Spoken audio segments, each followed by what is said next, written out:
What's happening, homie? Hope you're having a fantastic end to your week. And if you're a Rams fan, pull up a comfy chair, because hope you enjoy sitting at home and, not going to the Super Bowl, just like us Chargers. Hard to swallow pills aside, at least Biden and Harris get inaugurated this week, and the annoying Orange's tyranny comes to an end, meaning possibly more stimmies. But before we get into any of the news, let's cue that poorly drawn intro and do this. Ayo, and welcome to another episode of the Drew's Broadcast, the only place on the face of the earth where dining, robotic entertainment, world, and sports news comes to you, all within the time it takes for your parents to stop loving you. Wait, what? Let's get into dining news. In dining news, let's start with COVID ice cream. And no, it's not a new Ben & Jerry's flavor. It's a potential outbreak. Or could have been.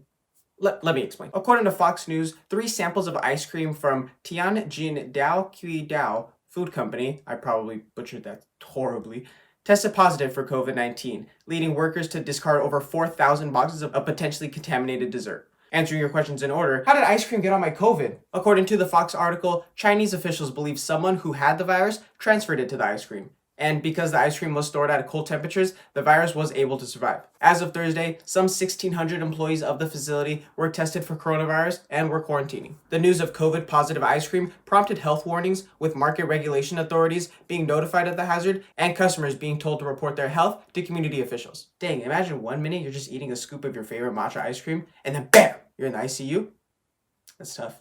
And in quick dining news, I'm pretty sure the Arizona can prices just depend on your area, but let me know in the comments how much you pay for your Arizonas. It should never be more than like $1, and that's coming from a Californian. In robotics and tech news, talking with my girlfriend the other day, and she was like, you know how like robots in Japan make ramen for you, like right in front of you? You should do a segment about food robots, basically. So here I am, taking a look at cool robots from around the world that prep, cook, or deliver food to us lazy humans who can't do anything for ourselves anymore. But we're living in the now, and that's our future selves' problems. So, what can robots do for you? So, you want a robot to deliver food for you? Well, if you use DoorDash in Northern California, you're probably familiar with these little robots. Aside from it, being able to avoid crashing and being able to navigate obstacles, I love how robotics.org says, quote, the robot is designed to make short distance deliveries of small orders, the kinds of jobs that human delivery personnel don't want. What, like walking up the stairs? But let's say you want a robot to cook you breakfast.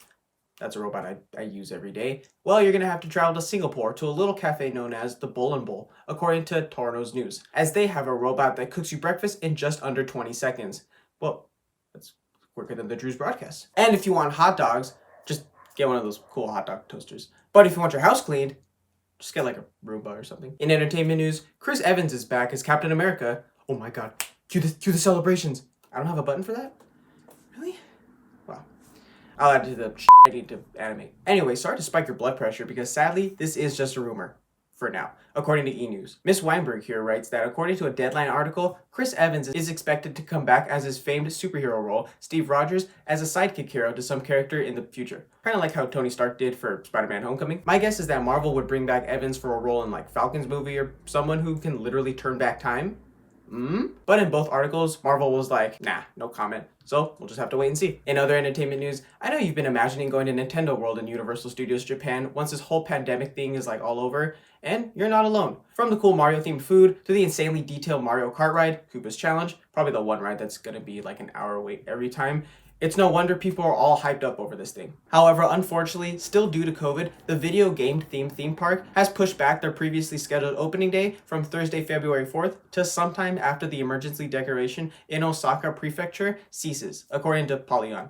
Well, like this whole segment was brought to you by Polygon. All like the stories and stuff, links are in the description below, so go ahead and take a look when you're done. In world news, let's head to Indonesia, where a 6.2 magnitude earthquake devastated parts of Sulawesi Island on Friday, according to BBC News. It was also reported that, quote, shortly after the earthquake, the Mitra Mangkara hospital collapsed, killing 8 people. According to the outlet, and at the time of writing the script, the death toll has reached 73, with authorities believing that the toll will only rise as they continue to search for survivors.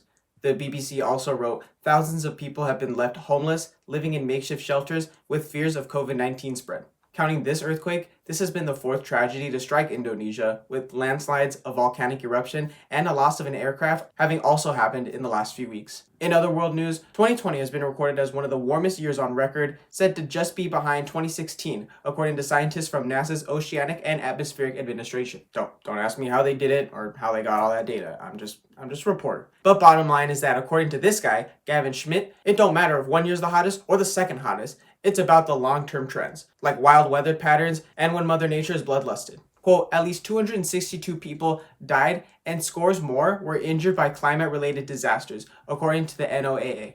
So yeah, climate change is some serious business, so act now so we can stay on this planet a little longer, eh? Wrapping up with sports news, next week's AFC and NFC championships in the NFL are ready to be played, but with the Rams out of the Super Bowl, I'm pretty sure California is just in it for the beer and the commercials. But for those of you who do care about football, on the AFC side of things, Cleveland fell to Kansas City 17-22, but it was a tight game. Patrick Mahomes, however, was forced out of the game late due to concussion protocols, and it's unsure if he'll play against Buffalo next week, who beat Baltimore yesterday. And on the NFC side of things, you know the Rams lost. I don't have to keep saying that. So that means the Green Bay Packers will be occupying their spot in the NFC Championship game next week, and the Packers will play Tampa Bay, who beat New Orleans Saints earlier today. In other sports news, the Premier League title race is getting spicy. And after today's fixtures, with Liverpool and Manchester United drawing, and my Manchester City winning 4-0, I didn't have to mention that, I'm just saying we won. Only 8 points separate first place Manchester United from 9th place West Ham United. Plus with Aston Villa like 3 games behind everyone and just 3 points behind West Ham,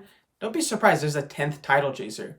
And just know the season's going to end extremely weird, with you being Southampton's in the Europa League. As always, thank you so much for watching. I've been your host, Andrew Alonso. If you like what you saw and wish I'd serenade you to sleep, don't worry, Drew's tunes are coming.